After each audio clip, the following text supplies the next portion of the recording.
내가 너무 예민한가? 내가 이상한 사람인 건가? 아니야. 분명히 저 사람이 선을 넘었는데. 근데 왜 자꾸 내 잘못 같지? 혹시 누군가와 대화하고 돌아서서 이런 자책의 늪에 빠져본 적 있으신가요? 대화 중에는 미처 반박하지 못했는데 집에 돌아와 찬찬히 곱씹어 보면 분명히 내가 모욕을 당했고 내가 상처받은 것이 명백한 상황.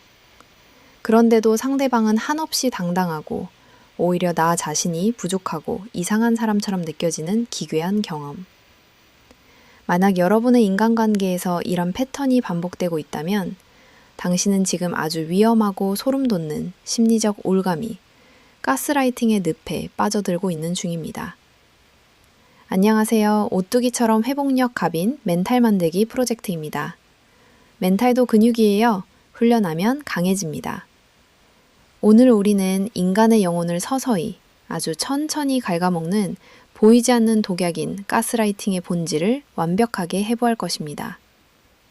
가스라이팅을 초기에 알아채는 사이렌을 어떻게 장착해야 하는지, 그리고 내 멘탈의 주도권을 되찾아오는 실전 방어 기술은 무엇인지 아주 깊고 세밀하게 파고들겠습니다. 오늘 영상을 끝까지 보시고 나면 그 어떤 교묘한 언어적 조종도 여러분의 멘탈을 흔들지 못하게 될 것입니다. 우리는 흔히 가스라이팅이라고 하면 범죄 스리러 영화에나 나오는 거창한 세뇌 작업이거나 사이비 종교에서나 일어나는 일이라고 생각합니다.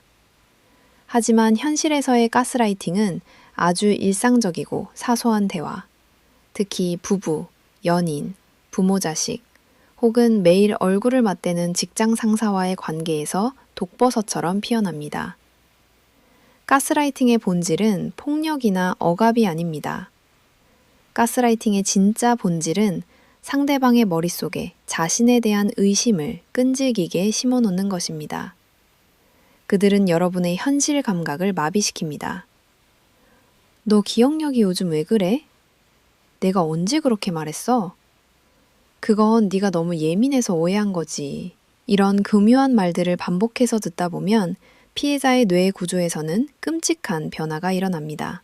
뇌과학적으로 접근해보면 가스라이터는 피해자의 편도체, 불안과 공포를 관장하는 감정의 뇌를 지속적으로 자극하여 불안하게 만들면서 동시에 전두엽, 논리적이고 이성적인 판단을 내리는 뇌, 기능을 서서히 마비시킵니다.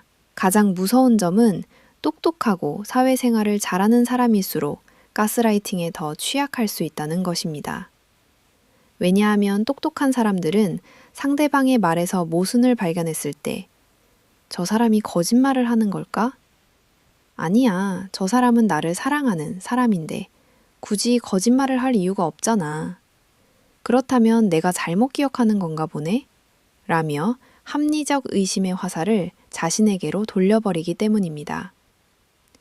인지 부조화를 해결하기 위해 스스로를 바보로 만들어버리는 심리적 굴복이 일어나는 것이죠. 결국 내 기억을 믿지 못하겠어. 내 판단은 틀렸어.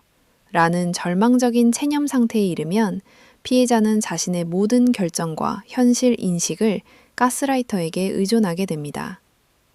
이것이 바로 가해자가 원하는 완벽한 통제의 완성입니다. 가스라이터들은 왜 이런 짓을 걸까요?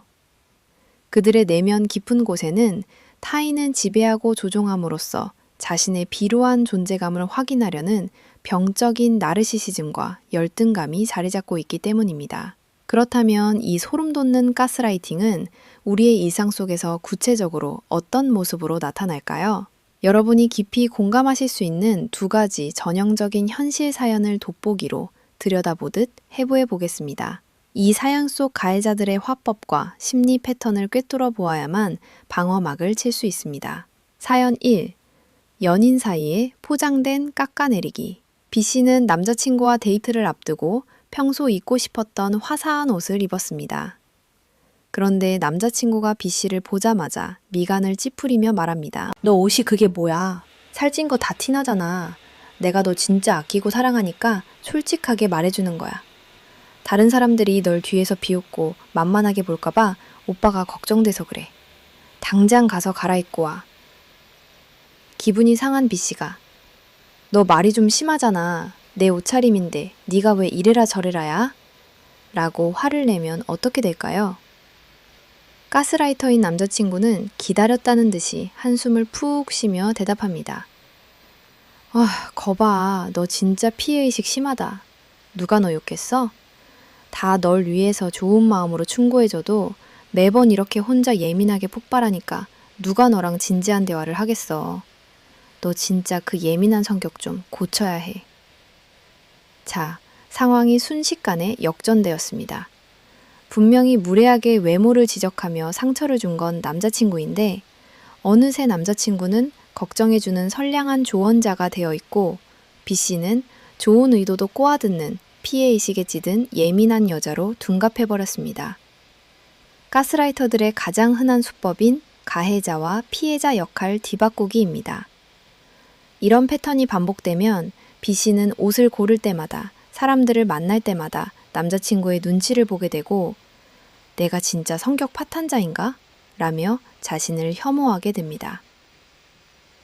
사연, 이 직장 내 기억 왜곡과 책임 전가. 시대리는 팀장에게 중요한 프로젝트 보고서를 제출했습니다. 그런데 일주일 뒤 보고서 방향이 완전히 틀렸다는 임원의 지적이 떨어졌습니다. 팀장이 화를 내며 시대리를 부릅니다. 김대리, 내가 분명히 지난주 회의 때 타겟층을 20대로 맞추라고 3번이나 강조했잖아. 요즘 일에 집중 안 해? 정신 어디다 두고 다녀? 시대리는 너무 억울합니다. 지난주 회의 때 분명히 팀장이 타겟층을 40대로 넓혀라 라고 지시했기 때문입니다. 수첩에도 그렇게 적혀 있습니다. 시대리가 수첩을 보여주며 팀장님, 지난주에 분명히 40대로 하라고 라고 항변을 시도합니다. 그러자 팀장은 코웃음을 치며 말을 끊습니다. 김대리, 자기가 실수해놓고 지금 내 탓을 하는 거야? 그 수첩에 김대리가 잘못 적은 걸 왜 나한테 덮어씌워? 다른 팀원들한테 물어봐. 내가 언제 40대라고 했어? 진짜 실망이네. 기본이 안 되어 있잖아. 팀장은 자신의 책임을 회피하기 위해 시대리의 기억과 업무 능력을 짓밟고 있습니다. 권력관계에서 가스라이팅이 발생하면 피해자는 주변의 동조를 구하기도 어렵습니다. 팀원들이 침묵화하는 것을 보며 시대리는 스스로의 기억력을 의심하게 되고 내가 진짜 미쳤나? 왜 40대라고 들었지? 너희 진짜 일머리가 없나 보다. 라며 극도의 무력감과 번아웃에 빠지게 됩니다. 이처럼 가스라이팅은 너무나 자연스럽게 사랑이나 업무 지도라는 가면을 쓰고 우리의 영혼을 갉아먹습니다. 그들은 우리의 감정을 요동치게 만들고 종국에는 우리의 멘탈을 완전히 통제하려 듭니다. 그렇다면 이 보이지 않는 거미줄에서 어떻게 빠져나와야 할까요? 지금부터 여러분의 멘탈 영토를 탈환하기 위한 본격적인 반격, 실전 멘탈 트레이닝에 돌입하겠습니다.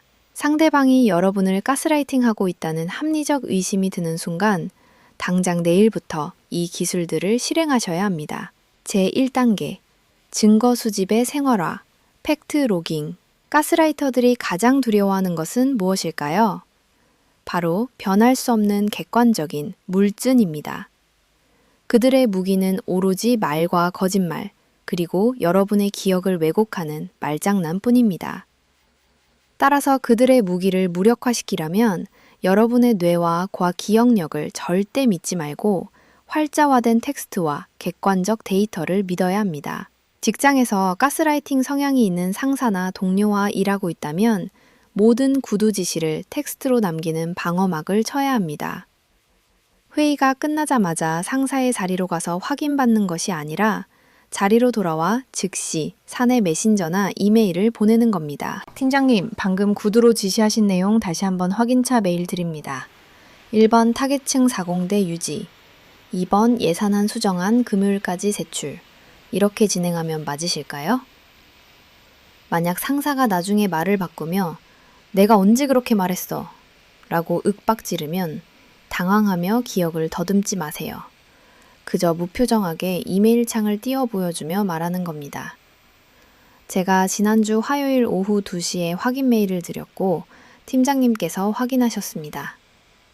증거 앞에서는 아무리 뛰어난 가스라이터라도 입을 다물 수밖에 없습니다. 연인이나 부부 사이, 가족 간에도 마찬가지입니다. 개인적인 다이어리나 휴대폰 메모장, 혹은 나와의 카톡방에 그날의 주요 팩트와 내가 느낀 감정을 타임라인 순으로 꼼꼼히 기록하세요. 오후 7시, 공공식당. 오빠가 내 옷차림을 보고 뚱뚱하다며 비난함. 나는 기분이 상했음. 나중에 상대가 너 기억력 진짜 이상하다. 내가 언제 뚱뚱하다고 했어? 라고 왜곡을 시도할 때 이 기록된 팩트는 여러분이 미치지 않았다는 것을 확인시켜주는 가장 강력한 구명조끼가 될 것입니다. 제2단계, 감정의 앵커링, 끊어내기. 가스라이터는 도발의 천재들입니다. 너 진짜 예민하다. 다 너 잘되라고 하는 소리야. 네가 똑바로 안 하니까 내가 이러는 거 아니야? 라며 여러분의 아픈 곳을 찌릅니다.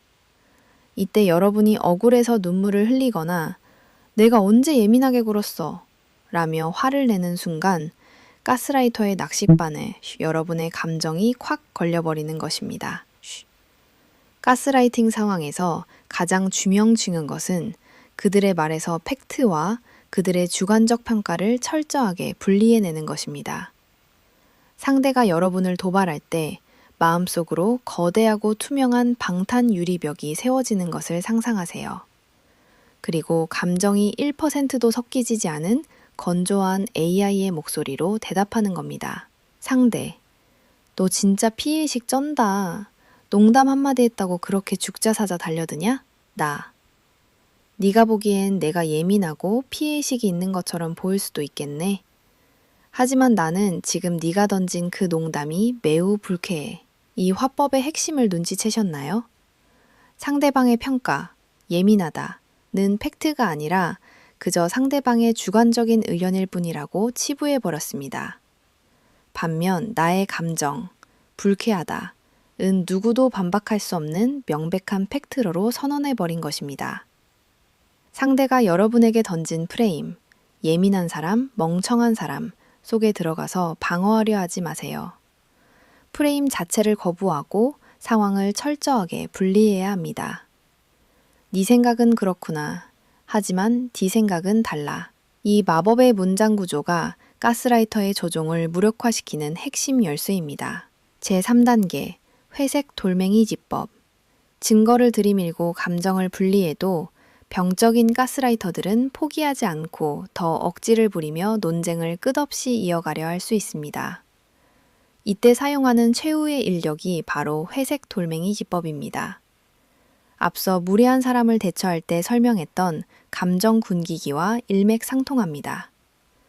가스라이터들은 상대방이 자신의 말에 동요하고 변명하고 설득하려고 애쓰는 모습을 보며 자신이 권력을 쥐고 있다고 착각합니다. 그들은 여러분의 극적인 감정 반응을 먹고 사는 심리적 뱀파이어입니다. 그렇다면 어떻게 해야 할까요? 길가에 굴러다니는 가장 지루하고 재미없고 감정이 없는 칙칙한 회색 돌멩이가 되어버리는 것입니다. 상대가 말도 안 되는 논리로 윽박지르며 기억을 왜곡하려 할 때 절대 논리적으로 반박하거나 이해시키려고 에너지를 낭비하지 마세요. 가스라이터에게 논리적 설득은 고양이에게 수학을 가르치는 것만큼이나 무의미한 짓입니다. 그냥 눈에 초점을 살짝 풀고 영혼이 싹 빠져나간 사람처럼 단답형으로만 대꾸하세요. 그렇군요. 네, 알겠습니다. 그건 사람마다 생각이 다를 수 있겠죠?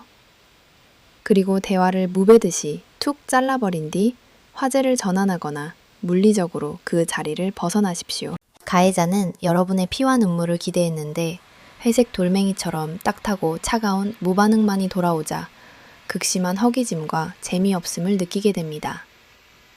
통제광들은 통제되지 않는 대상을 가장 두려워하고 지루해합니다. 반응하지 않는 타깃은 가스라이터들에게 아무런 쓸모가 없습니다. 결국 그들은 자신의 지배욕을 채워줄 다른 희생양을 찾아 여러분의 곁을 떠나게 될 것입니다. 여러분, 가스라이팅의 덫에 걸렸다고 해서 자책하지 마십시오. 가스라이팅은 결코 여러분이 멍청하거나 부족해서 당하는 것이 아닙니다. 오히려 여러분이 가진 착한 심성, 갈등을 피하고 평화를 유지하려는 배려심, 타인의 입장을 먼저 헤아려주는 뛰어난 공감 능력을 악인들이 교묘하게 파고들어 무기로 악용한 것뿐입니다. 여러분의 멘탈을 의심하지 마십시오. 여러분의 기억은 선명하고 여러분의 직감은 놀라울 정도로 정확합니다. 누군가와 대화할 때마다 이유 없이 에너지가 고갈되고 내 자존감이 바닥으로 떨어지고 내가 진짜 미친 건가? 라는 생각이 든다면 그것은 여러분의 뇌가 울리는 가장 절박한 생존 사이렌입니다.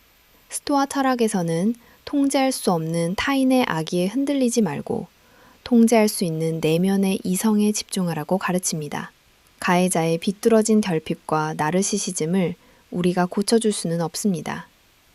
그건 우리가 통제할 수 없는 영역입니다. 하지만 그들이 던진 미끼를 물지 않고 팩트를 기록하며 감정의 스위치를 끄는 것은 온전히 우리의 선택이자 권리입니다.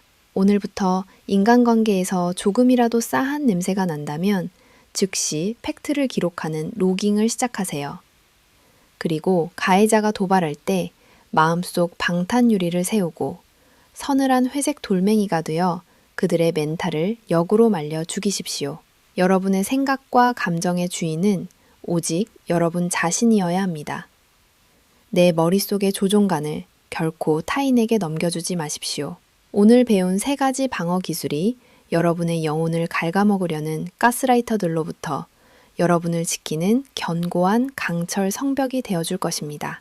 지금까지 오뚜기처럼 단단한 멘탈 만들기 프로젝트였습니다.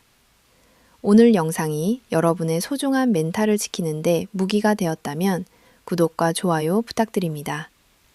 다음 영상에서는 거절을 못해서 밤새 남의 일을 대신해주는 착한 아이 컴플렉스에서 벗어나 욕먹지 않고 우아하게 거절하는 뇌 회로 재설계 훈련으로 찾아뵙겠습니다. 오늘 하루도 타인에게 휘둘리지 않는 당신이 온전히 주인인 굳건 하루를 보내시길 바랍니다. 감사합니다.